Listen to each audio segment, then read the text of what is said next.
Amados irmãos, saúdo a todos com a paz do nosso Senhor e Salvador Jesus Cristo.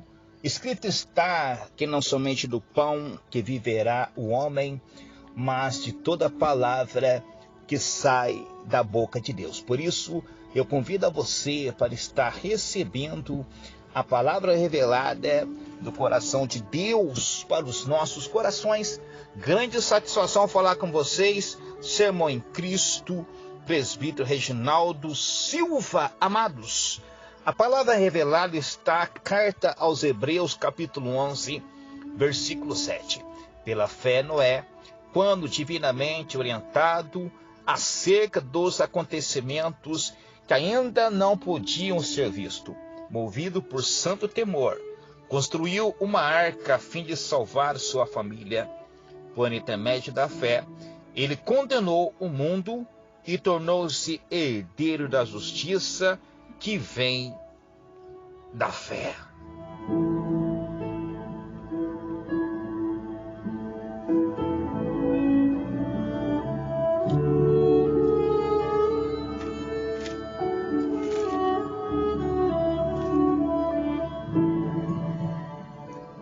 A história de Noé é uma das mais conhecidas, onde este homem achou graça diante de Deus, vivendo numa sociedade antropocêntrica.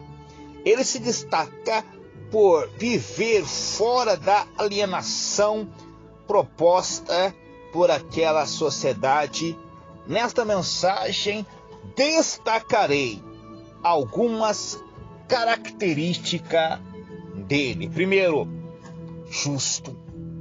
Noé tinha uma posição correta diante de Deus, diante de si mesmo e do próximo. Noé não se conformou com os ditames sociais e morais de sua época. Noé não se curvou diante do altar da iniquidade. Maravilha, irmãos. Deus olha dos céus e vê Noé no meio daquela geração comprometida com o pecado. Amados irmãos, nesses dias o qual nós estamos vivendo, eu começo a pensar em nossos dias. Como que nós temos agido? Será que nós temos destacado no meio da sociedade como que essa que estamos vivendo?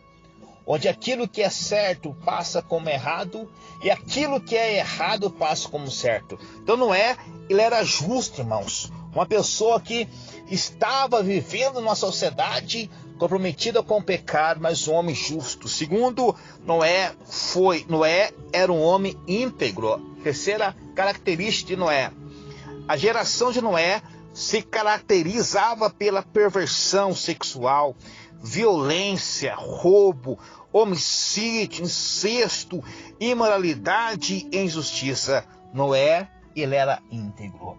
Começa a pensar, o que Deus, irmãos, ao olhar para você e para mim, o que ele estará vendo? O que Deus tem visto diante de nós, nessa sociedade comprometida com o pecado? Eu gosto muito de assistir e ouvir os vídeos do Ivan Maia. Ele vai dizer que nós não podemos estarmos andando junto com a boiada. O que é isso? Todo mundo faz, eu também vou fazer. Não, você precisa ter identidade. Você precisa ter característica. É isso que está, irmãos, fazendo a diferença na vida de homens e mulheres de Deus. Aquilo que o mundo oferece, aquilo que as festas que o mundo oferece, nós cristãos não devemos abraçar. Ainda que seja no nome de tal, mas por trás daquilo existe uma ideia, existe algo camuflado para poder propagar o paganismo. Terceiro, Noé foi obediente a Deus, conservando-se ético dentro de uma geração corrupta. Irmãos, obediência, na realidade, tem sido um tabu tão grande da humanidade. O que Deus pediu para Adão? Obediência. Mas ele, infelizmente, desobedeceu. O que Deus pediu para o povo de Israel? Obediência. Mas o povo desobedeceu. O que vemos na vida do rei Saul, o primeiro rei de Israel, como nação? Desobediência. Quantas pessoas que têm se comprometido porque não tem obedecido a palavra de Deus. Isso é um grande problema. A quarta característica de Noé: andava com Deus. Oh, glória, irmãos. Isso transmite a ideia de íntima comunhão com o Senhor Deus. Noé ouvia a voz de Deus. Noé fez a diferença na sua geração porque teve fé. Eu faço a pergunta para você ao termo desta mensagem: você tem procurado andar com Deus? Ainda que todo mundo se opõe contra a sua fé, contra a sua crença, contra a sua obediência, eu particularmente, eu não dou Feliz Natal para ninguém.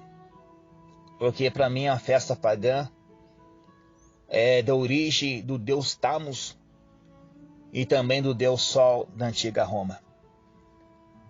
Eu sou um dos poucos que não faço isso. Alguns até acham ruim comigo. Mas por trás desta suposta comemoração do nascimento de Cristo, comemora o nascimento do Deus Sol. E quando eu olho para a igreja primitiva do século I, século II, III e IV, meus irmãos em Cristo, eles preferiam morrer. Eu já li o livro Coliseu de Roma. Quem puder ler, leia. Os irmãos em Cristo derramaram o seu sangue na arena, naquele Coliseu, onde eram jogados para os leões, para os tigres, para os grandes gladiadores, porque eles não adoravam o Deus Sol, eles não adoravam o Deus Apolo, eles não adoravam o Deus Júpiter, eles não adoravam o Deus Mercúrio, eles não adoravam a deusa rainha dos céus. Eles preferiam morrer do que submeter-se à adoração a Roma. Em nossos dias, infelizmente, quantos cristãos que infelizmente têm se curvado ao paganismo, porque têm agido contra a palavra de Deus.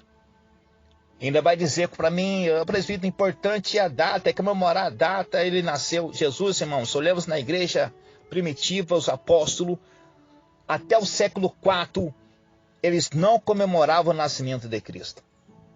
Interessante, começou a comemorar a partir do século IV, quando Constantino assumiu a Roma e pôde então oficializar o cristianismo como religião do império. Daí eu começo a analisar o termo desta mensagem. Será que os apóstolos agiram errado de não comemorar esta data? Será que a igreja primitiva errou? Ou a igreja de Cristo nesses últimos tempos tem perdido a sua identidade? Amados, vigiem, porque a qualquer momento a trombeta vai tocar. Jesus vai vir buscar a sua igreja. E a Bíblia vai falar que ele virá buscar um povo lavado, remido pelo sangue de Jesus. Se fosse para eu viver de acordo com aquilo que o mundo propõe, Deus não teria tirado eu do mundo. Deus não teria tirado você do mundo. Mas quantas pessoas que infelizmente Deus tirou do mundo, mas o seu coração ainda permanece no mundo. Noé tornou e continua sendo um referencial para gerações posteriores a dele. Inclusive nós, nos dias atuais, que a conduta de uma pessoa não pode ser modelada por uma sociedade antropocêntrica, corrupta, violenta, sem compromisso com a verdade e principalmente com os princípios estabelecidos por Deus mediante a tua palavra. Amados, em conclusão da mensagem, leia Ezequiel capítulo 8, versículo 14 em diante. Você vai ver que de Deus ninguém esconde. De Deus ninguém esconde. Deus tudo vê.